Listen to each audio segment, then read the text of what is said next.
All right, so this is a typical Hailong HL battery. I call them Hailong normally because there's a logo that's up here. It says HL or whatever. The battery case is what's called a HL or a Hailong case. They're all about the same. The configuration of the battery in here is usually the same. They organize the cells in a specific way to fit the case. And there's an angle here, and obviously an angle over here. This particular one is a pain in the butt because it is that mini cable that plugs in here. And if you look at mine, I already screwed it up, testing it out, trying to get a way to charge it correctly. I was missing the charger for this one.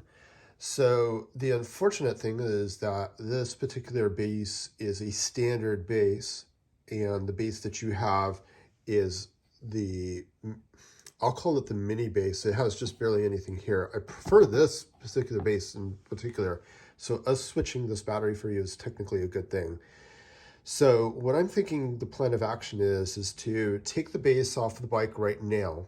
And we want to use that base as a source. And the reason I was asking for a drill and an appropriate size drill bit is that what we're going to need to do is, and if you look at this, your base is flat. This one has some heat sink on it. It really is no different. It's just, it's the same shape and everything. You have to do the same basic thing. So what I'm thinking is the best plan of action to go on is to take the base that's currently on the bike that you're going to unbolt, the so-called bad one, take the new one, and we're going to hold them bottom to bottom. So I call this the bottom, and you're going to hold them bottom to bottom because the overall dimensions are basically the same thing. You'll find that pretty much this outline is identical. It's just unfortunately the contact points are down here on the other one, and that screws things up. We can't just like make a simple change. I'll call this one a medium change. What we also need to do too is look at, are we lucky enough that the connector on the cable, hopefully that shop didn't cut the connectors off and do the butt connectors. However, it's pretty easy to do. Whatever you do, if you work on the power of this, two specific ground rules: never have the battery on the mount while you're working on one of the cables. And then secondly, even if the battery is off the mount, never cut both wires at the same time. Cut them one at a time. The motor controller has a little bit of power stored up in it. It's technically about 1 second of power that's in there. And if you cut both of the wires, if that is needed at some point, if you cut both of the wires at the same time, it will short out momentarily. Usually that doesn't cause damage, but you don't want to do it anyways. All right, so what I think the best plan of action is to take both of the mounts, obviously remove the one that's existing, put the new one, put them bottom to bottom on here. And from that, the existing side, so we'll call the one that's on the bike right now existing, we would want to take this and have the existing side sitting upright. Since your base is smooth here, it makes it perfect.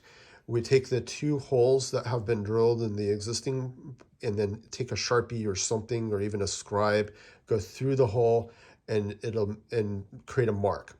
Okay, so then you get two markings in here. And I've attempted to take this one apart already. So normally you've got a couple screws in the top. So what I'm looking at here then is this aspect.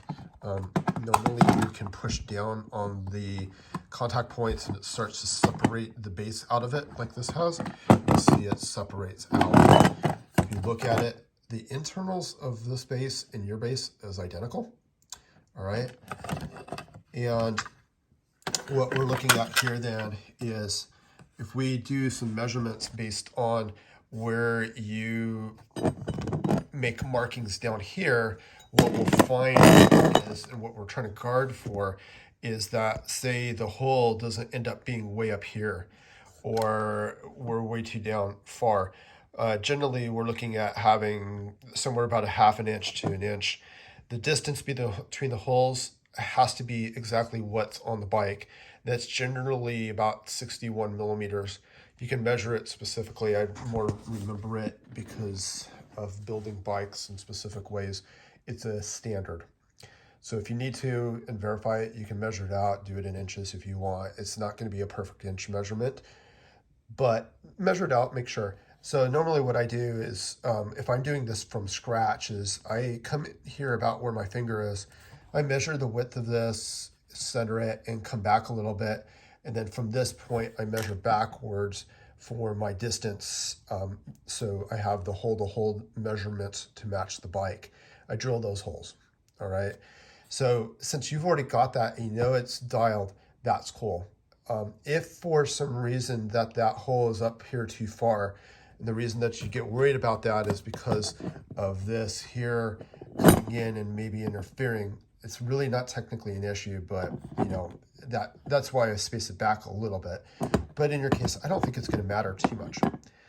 The other aspect too is that I believe the new battery is 4-pronged like this is. If they're both 4-pronged, it doesn't matter. What happens on these harnesses is only the two outer really feed power. If you look at this, this particular one here has both of the one side and both the other side. So you got your positive, you got your negative. Some of these don't even bother about the middle. So no big deal, as long as it's laid out correctly.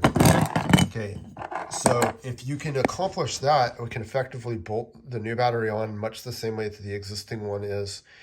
And what you want to do is that once you get those holes drilled in there, what you'll notice here is that there is a positive and a negative marking on this base plate.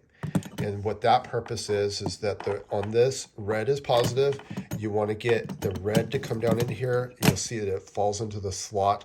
That way that this doesn't get pushed up into the plate at all and lose the contact with the battery.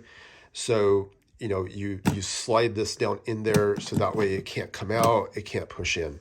But it is color-coded in here. Now, when I have these and they're not black in color, what I do before I even take this out is if I have a red Sharpie, I come over and color this area red so you match the red to the red. Just a nice, even way. If this gets hooked up backwards and this somehow is flipped over, bad things happen. It is not a fun experience.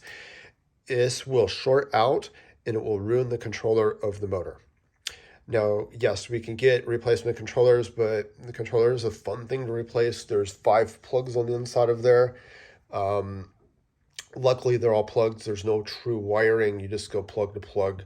It's a direct replacement, so it's not too big of a deal. But the recommendation is this: flat out, look at this base here, and I'm overemphasizing this.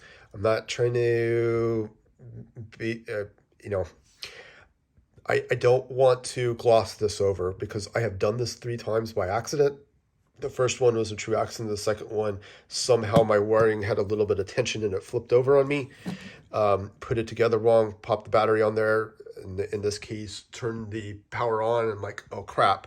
You hear a little bit of crackling and smoke comes out. You go, oh, let me flip it off.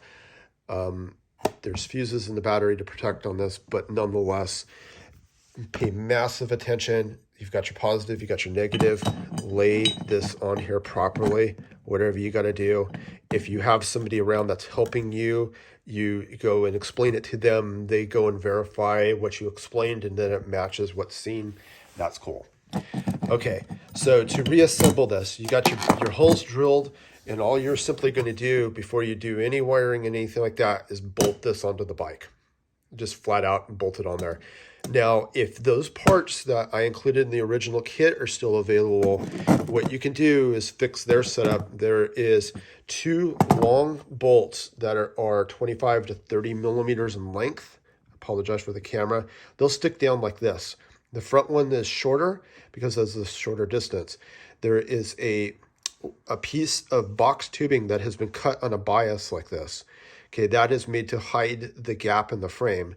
And then underneath it, there is 2 10-millimeter washers in the back, and then a couple of real thin, like 2-millimeter washers. And what that does is that when it mounts on the bike, it kicks this up so that piece hides the gap back here, but the battery lays fairly flat against the frame. So instead of this being poked up in the front of it like it is now, it tucks down. It looks like it's made for the bike. That's why that stuff was there. They didn't understand my instructions. So if you have that and you want to give that attempt, what I do is stick the 2 screws through here, hold this here with my index and pinky finger on the 2 screws, put the pieces onto the mount here, this mount base plate, and then the washers. Then I'll take it, it's a 2-hand type of operation. You're holding the screws in place and the washers, get them lined up onto the frame where the fittings are and threaded. Do that on there and then start catching your threads. That's one way to do it if you want to try to go down that pathway. But if it's okay with you and you want to mount it the way it is right now, it's okay. I just prefer to have the 3 bolts. That's why I explained it to them, is you have the 2 back here and then 1 up here. It's a much more firm mounting system. So that could even be a future goal, like in an off season, you could go for that. So that's the basics of it. Once you got the holes drilled, you can mount it on there. If you got any Loctite, if you're only going to mount to the 2 back screws, do a little bit of Loctite. Blue Loctite probably would be a little bit better. You're not looking for it to be unable to be removed, so you want some type of a medium Loctite that allows some function in removal of the screws in the future date. So you can pre-coat it. I only do a drop on each of the threads. I don't try to encircle all the threads and try to get 10 threads, because I assemble it wet, and then the Loctite will get down both into the frame and then all the threads, because the threads will spread it out. That's one of my things that I do. So then once this plate is bolted on the frame, again, like I emphasized before, get your wiring hit in here correctly. Again, if the current harness is identical to this one, because the prongs do not change in their distance, and we have the same basic setup and it has the same piece to set in here and it fits into this point, by all means, don't do any wiring. Just take that one and put it in here.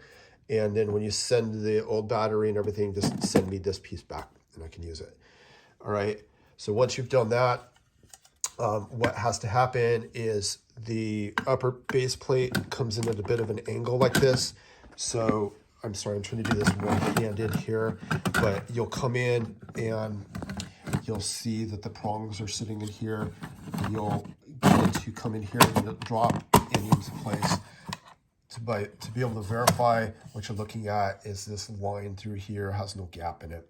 That means it's locked itself down.